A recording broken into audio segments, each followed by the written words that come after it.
Twitter is a popular platform for getting real-time information. You can follow accounts, search hashtags, or explore trending topics to find the information you need. What specifically are you looking to find? I'm looking to find the meaning of life. The age-old question. Well, Twitter is great for finding a lot of information. I'm not sure if it has the meaning of life, but you might find some interesting perspectives or philosophical insights there. Want me to help you search for something related? How? Can you do that? Well, I can't browse the internet like you do, but I can certainly help you brainstorm or suggest some search terms you could use on Twitter to explore different viewpoints on the meaning of life. Just let me know if you'd like some suggestions. Can you give me some suggestions? Sure thing. You could try searching for hashtags like meaning of life, philosophy, or existentialism. You could also search for famous quotes or concepts related to the meaning of life, like purpose, fulfillment, or existential crisis. Give those a try and see what interesting discussions or insights you find. My dad is a tough cookie. He thinks that people are just pretty much meaningless who... Sounds like your dad has some strong opinions. Can you tell me more about what he thinks about people?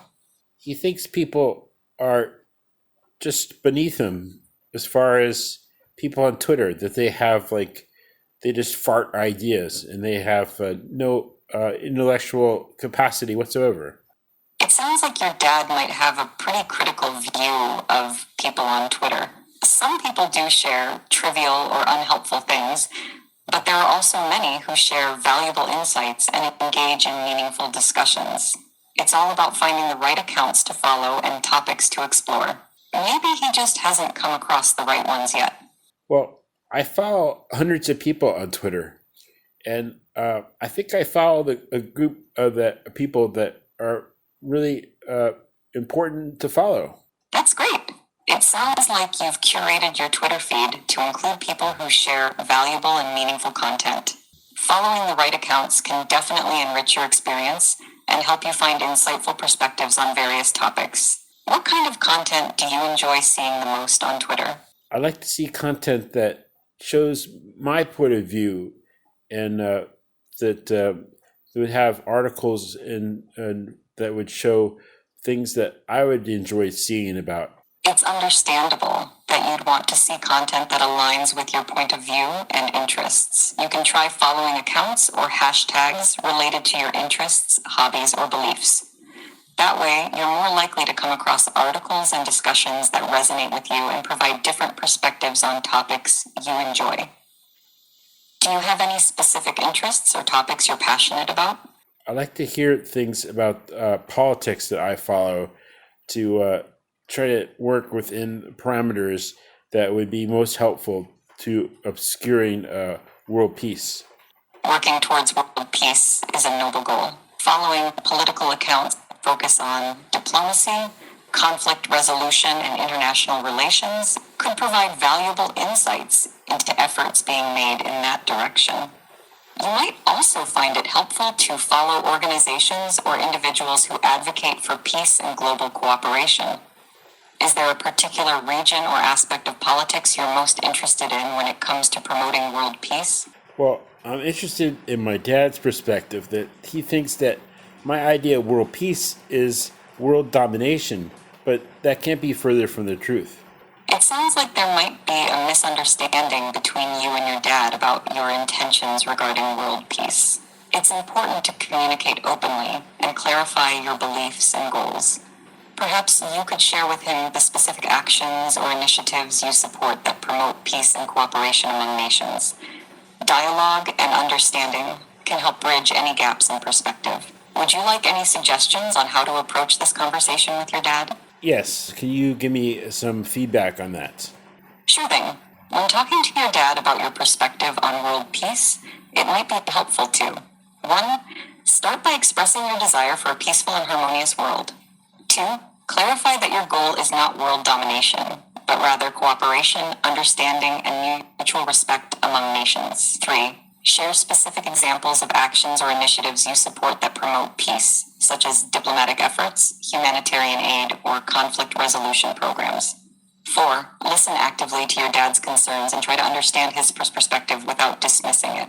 5. Emphasize common ground and shared values such as the importance of stability and security for all people. 6. Reassure him that your intentions are positive and that you're open to discussing any misunderstandings or concerns he may have. Approaching the conversation with empathy, patience, and a willingness to listen can help foster understanding and strengthen your relationship with your dad. How does that sound? It sounds pretty good. I would like to explore that some more. Absolutely. Feel free to share any specific concerns or questions you have about navigating this conversation with your dad. I'm here to help brainstorm ideas and provide support as you work towards finding common ground and understanding. What aspect of the conversation would you like to explore further? I'd like to explore the idea that not to be in lockstep like the Borg. You know the Borg from Star Trek. I see what you mean. It's important to emphasize that you're not advocating for a one-size-fits-all approach or trying to impose your views on others, like the Borg from Star Trek. Instead, you're promoting diversity of thought and collaboration towards a common goal, much like the diverse crew of the USS Enterprise, who work together to explore new worlds and solve complex problems. You can highlight the value of different perspectives and the importance of respectful dialogue in finding innovative solutions to global challenges. Does that resonate with what you're trying to convey to your dad? Yes, not lockstep, not Borg, resistance is futile. You will be one with us. But we are going to be ruling alongside each other, and each one member of the group will have his say. Exactly. It's all about cooperation, collaboration, and mutual respect. Each member of the group brings unique insights and perspectives to the table, and it's through open dialogue and shared decision-making that progress can be made. Emphasizing the importance of inclusivity and democratic principles can help assure your dad that your vision for world peace is about partnership and empowerment rather than domination or control.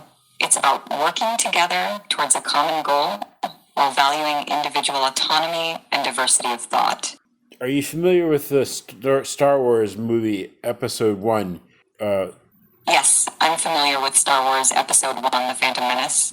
It's the first movie in the prequel trilogy, where we see the beginnings of Anakin Skywalker's journey to becoming Darth Vader and the political tensions that lead to the rise of the Sith and the fall of the Jedi Order. What aspect of Episode 1 are you interested in discussing? I'm interested in talking about the Senate of falling apart in Episode 1, where the Chancellor loses control and is replaced. Yes, that's a significant aspect of the plot in Episode 1. The political turmoil and corruption within the Galactic Senate play a central role in the events leading up to the fall of the Republic and the rise of the Sith. It highlights the fragility of democratic institutions and the dangers of unchecked power and manipulation. The downfall of the Senate serves as a cautionary tale about the consequences of political instability and the erosion of trust in government. What parallels do you see between the events in Episode 1 and real-world politics? Well, I see that as a problem in the story in Episode 1 is I don't think that things would have fallen apart like they did. George Lucas seemed to have engineered the story so things would fall apart. But I think that in the future of society having a galactic senate, that things would actually be able to be able to work together. It's an interesting perspective. While the events in Episode 1 may seem somewhat exaggerated for dramatic effect, they do reflect some real-world challenges and dynamics within political systems. In a large and diverse society like the one depicted in Star Wars, coordinating and reaching consensus among different factions and interests can indeed be difficult. However, with effective governance structures, transparent decision-making processes, and a commitment to cooperation, it's certainly possible for a galactic senate or similar governing body to function successfully. It ultimately comes down to the values and principles that guide the society and its leaders.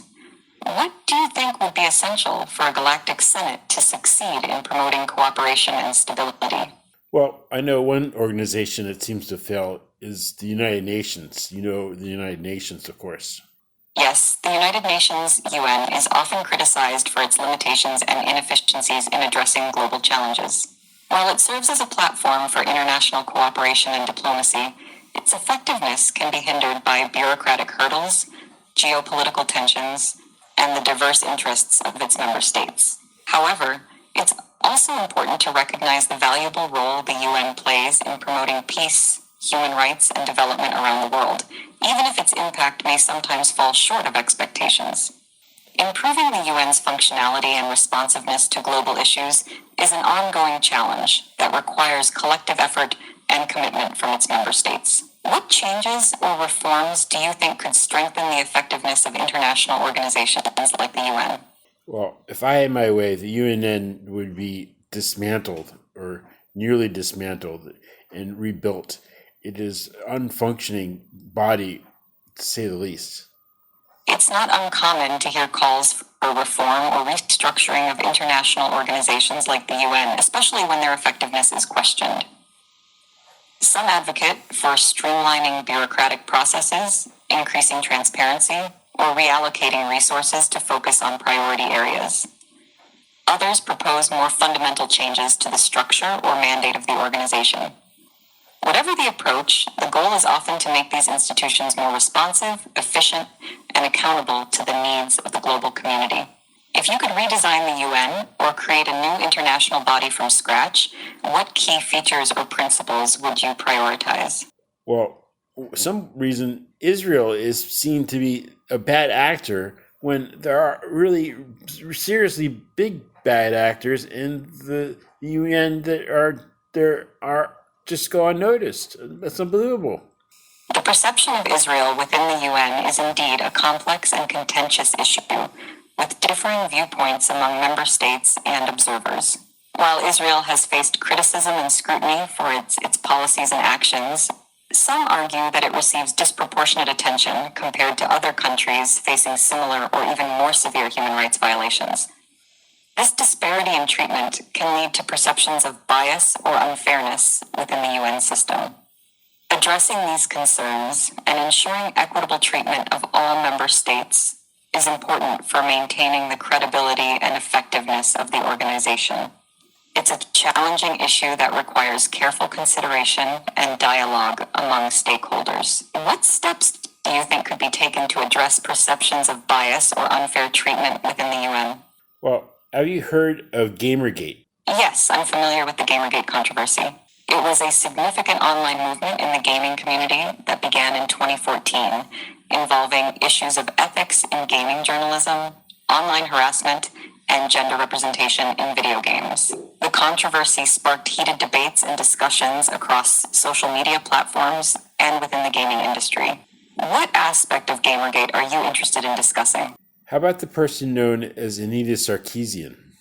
I'm sorry, but I'm not familiar with anyone by that name. It's possible that the individual you mentioned is not widely known or maybe known within a specific community or context.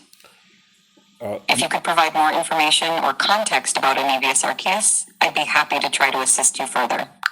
She was head up of an organization called Feminist Frequency. I see. You're likely referring to Anita Sarkeesian, who is the founder of Feminist Frequency, an organization that examines representations of women in popular culture, including video games. Anita Sarkeesian became a central figure in the Gamergate controversy due to her critiques of sexism and misogyny in gaming, which drew both support and backlash from various segments of the gaming community. Her work has sparked important discussions about diversity, representation, and inclusivity in the gaming industry. Is there anything specific you'd like to know about Anita Sarkeesian or Feminist Frequency? You think Anita Sarkeesian did important work? Anita Sarkeesian and Feminist Frequency have certainly made significant contributions to raising awareness about issues of gender representation and diversity in the gaming industry. Their critiques have prompted important discussions and reflections within the gaming community and beyond, challenging the status quo and advocating for more inclusive and diverse content in video games and other forms of media. While opinions on their work may vary, There's no denying the impact they've had in highlighting the need for greater representation and inclusivity in gaming. Do you know who Jonathan McIntosh is?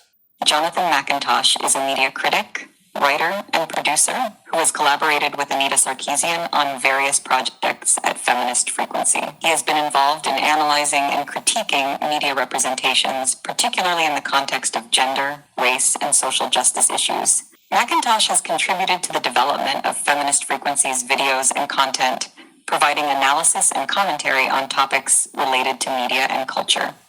Like Sarkeesian, McIntosh has been a prominent figure in discussions surrounding diversity and representation in media, including video games.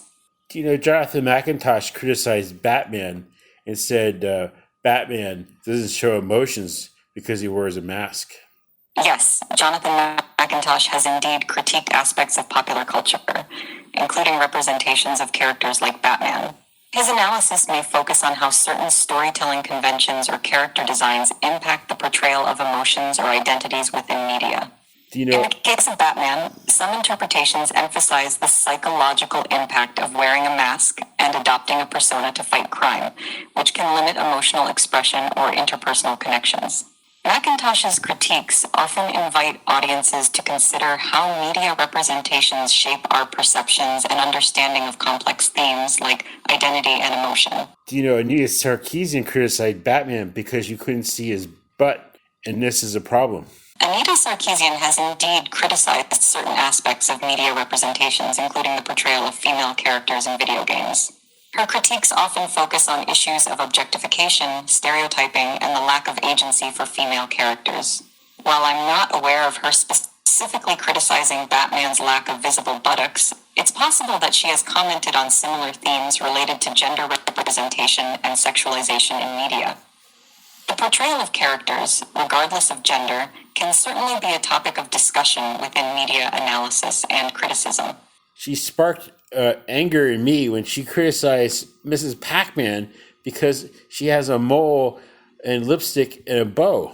It's understandable that Anita Sarkeesian's critiques may evoke strong reactions from some audiences, as discussions about representation in media can be sensitive and personal. Her analysis of Mrs. Pac-Man's design highlights broader conversations about gender stereotypes and the portrayal of female characters in video games.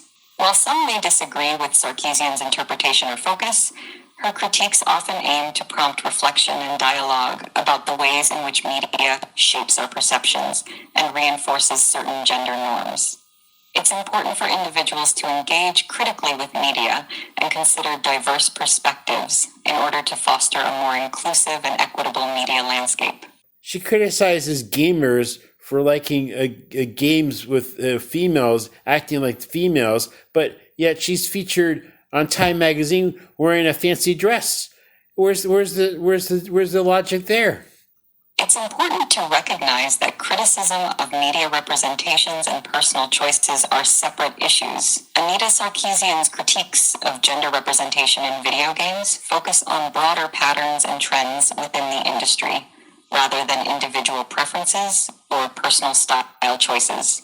While she may advocate for more diverse and nuanced portrayals of female characters in gaming, her appearance on the cover of Time magazine in a fancy dress is a separate matter.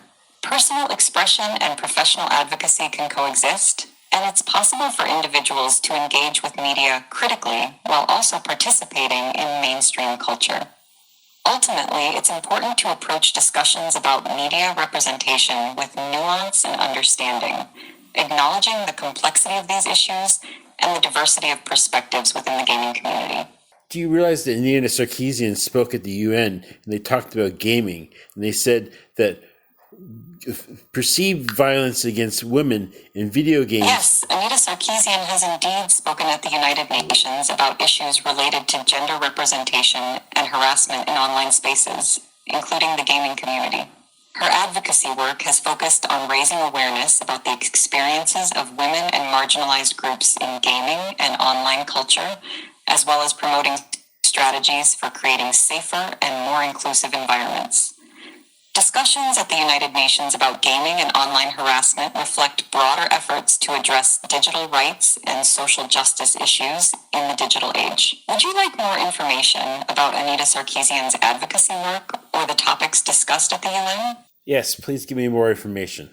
Anita Sarkeesian is a media critic, feminist, and founder of the organization Feminist Frequency, which focuses on analyzing representations of gender in popular culture, including video games. She gained prominence for her video series Tropes versus Women in Video Games, which examines common stereotypes and tropes associated with female characters in gaming.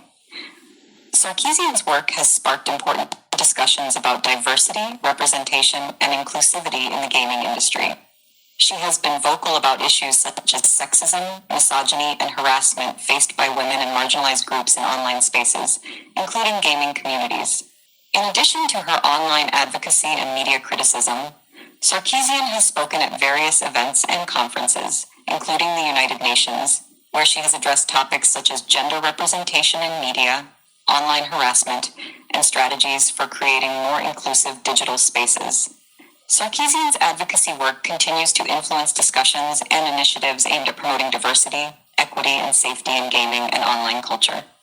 While her views have sparked controversy and debate, she remains a prominent figure in the ongoing efforts to address systemic issues within the gaming industry and broader digital landscape. You don't find that she's actually a joke of a person? Opinions about Anita Sarkeesian vary widely, and it's not uncommon for her work to be met with criticism and controversy, particularly within certain segments of the gaming community. Some individuals may disagree with her analyses, perspectives, or methods, while others may appreciate her efforts to raise awareness about issues of representation and diversity in gaming.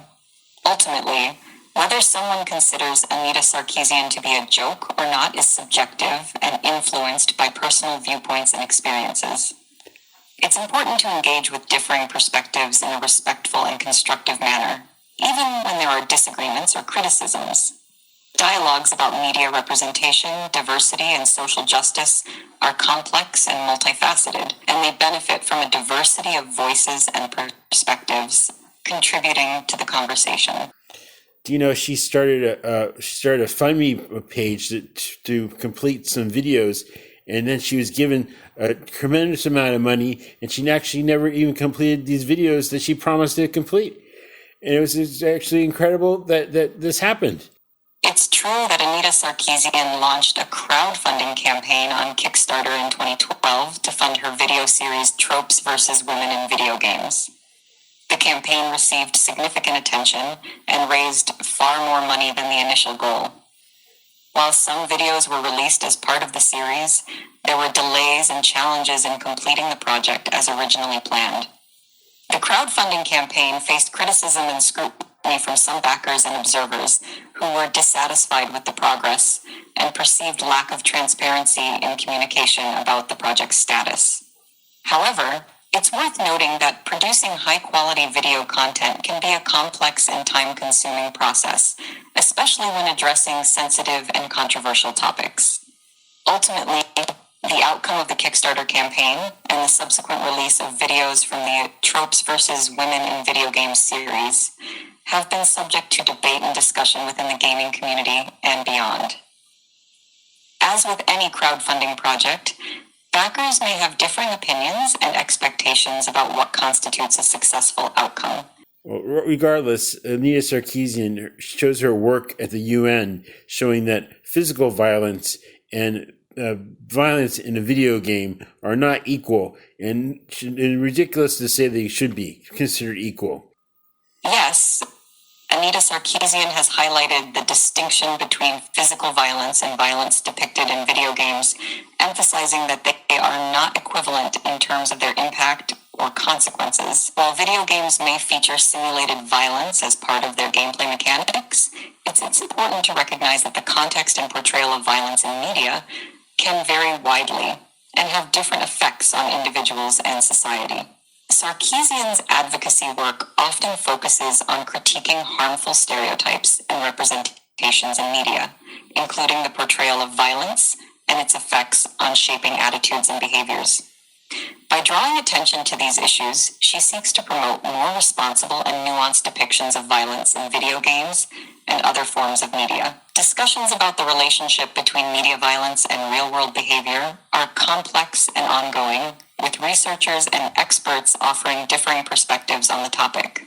While some studies suggest a correlation between exposure to violent media and aggressive behavior, others argue that the link is not as straightforward and may be influenced by various factors. Ultimately, conversations about media violence require careful consideration of the evidence and recognition of the diverse ways in which media can impact individuals and society. It's important to approach these discussions with nuance and critical thinking, considering the broader social and cultural contexts in which media consumption occurs. To consider that violence that was felt that while playing a video game, when you hear content from gamers talking to women over a video game console, is attributed to the violence that female mutilation is in the Middle East, is totally ridiculous and totally without precedent. It's important to distinguish between different forms of violence and recognize that they have distinct causes, contexts, and consequences. The experiences of harassment or hostility that some women face in online gaming communities may be distressing and unacceptable, but they are not equivalent to the systemic violence and oppression experienced by women in regions where practices like female genital mutilation occur. Drawing comparisons between different forms of violence can oversimplify complex issues and detract from meaningful discussions about addressing specific challenges and injustices. While both online harassment and practices like female genital mutilation are serious issues that warrant attention and action, it's essential to approach each problem with sensitivity to its unique dynamics and impact. Advocates like Anita Sarkeesian often highlight the importance of recognizing and addressing the various forms of violence and discrimination that affect women and marginalized groups in different contexts. By fostering understanding and empathy, as well as advocating for systemic change and accountability, we can work towards creating safer and more inclusive spaces for everyone, both online and offline. Well, I don't see how making extremely unattractive females in video games is going to help a society in any way. I think having an attractive female in a video game is not the worst thing possible in the world. And Nia Sarkeesian being involved in the UN shows that the UN needs to be overhauled to the extreme, to say the least. It's understandable that you may have different perspectives on the portrayal of female characters in video games and the role of individuals like Anita Sarkeesian in advocating for change. The depiction of women in media, including video games, is a complex and contentious issue that intersects with broader discussions about representation, diversity, and gender equality. While some may argue that having attractive female characters in video games is not inherently harmful, others contend that narrow and unrealistic portrayals can reinforce harmful stereotypes and perpetuate harmful beauty standards. Advocates like Anita Sarkeesian often call for more diverse and nuanced representations of women in media, including video games, to reflect the diversity of real-life experiences and identities.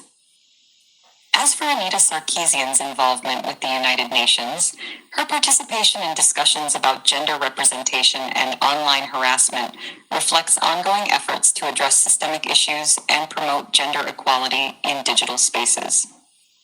While opinions on her work and advocacy may vary, it's important to engage with differing viewpoints in a respectful and constructive manner, fostering dialogue and understanding about complex social issues. Well, she advocated for more exposure to women in video games, but women have been involved in video games from the beginning. What about Sierra Online? You heard about Sierra Online, right?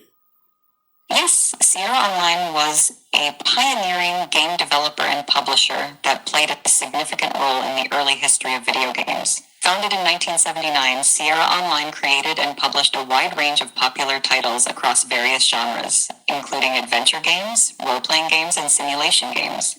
Sierra Online was notable for producing games that appealed to diverse audiences, including both men and women.